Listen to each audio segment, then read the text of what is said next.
pwede ka anay magpaunay-hunay kag mag-relax. Kung kinatuyo ka, pwede ka rin makatulog-tulog makadali. O kung trip mo mag bangaw, pwede ka sa sininga lugar. Inikatuan ta sa sininga episode.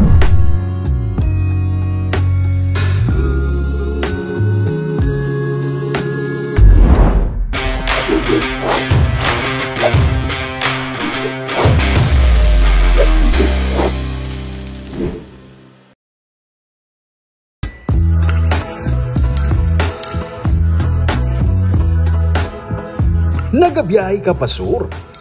Sa kalawig sang biyahe, nagapangita ka sa lugar nga pang stopover para magkape. O kung magkaon, abaw, may natultulan kami. Makakape ka na. Pwede ka man makakaon, makatulog-tulog sa makadali kung tuyo na gid.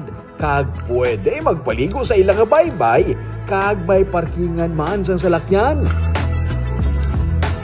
Ini ang ginatawag nga Naton Beach Cafe.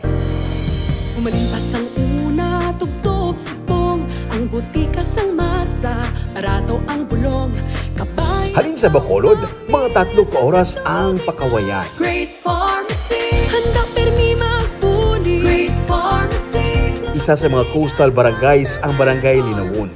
Kag diri sa Barangay Linawon, makit-an ang Naton Beach Cafe. Angay, Grace Pharmacy. Matapos ang ikaduha nga talaklaron nga dalan, saraya sa Swalig Bay kag Love Shack Negros sa unhan. Sa pagpanaog mo, ara ng sa higad sang dalan ang Naton Beach Cafe. Sininggan nila, kung magbiyahe ka pa south kag labyan mo ang kawayan, matulugan ka.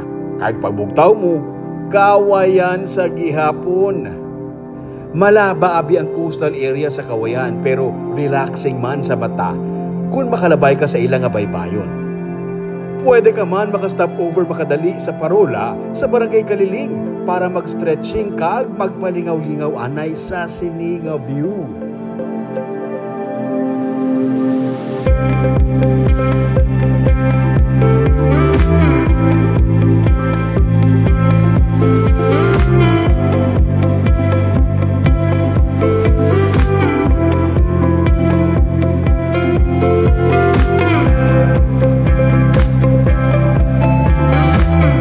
Tapos mo diri, rikta ka na palinawon, hapit sa Naton Beach Cafe.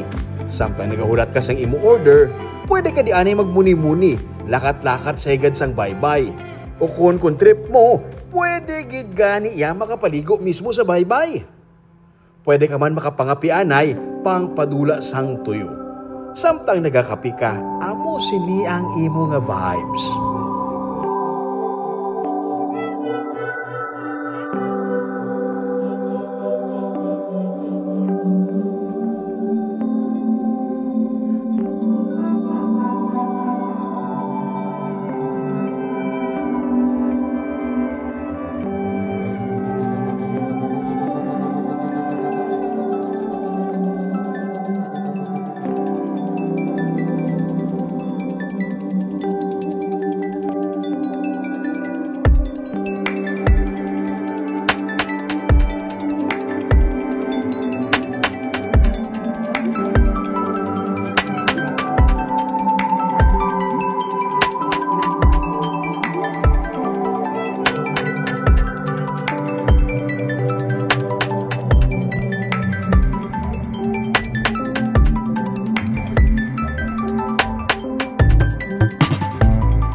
ginagutom ka na, pwede kagit anay magkaon.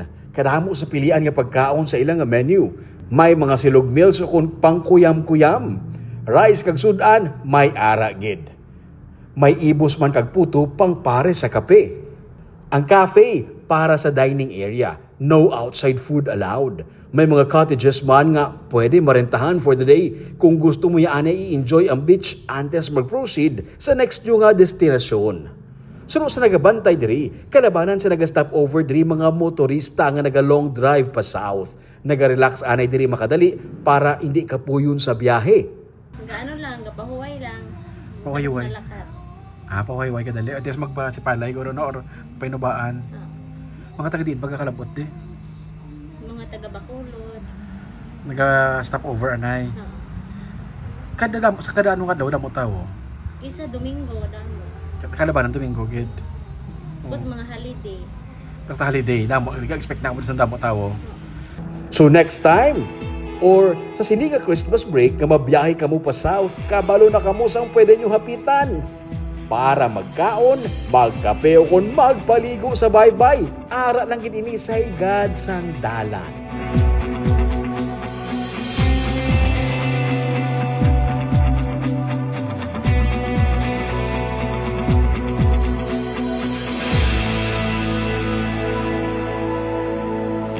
Next time mo magbiyahe ka pa south kag feeling mo do kalawig gid sang highway sa Kawayan How, pwede ka diri anay mag-stop over sa Natons Cafe Resort.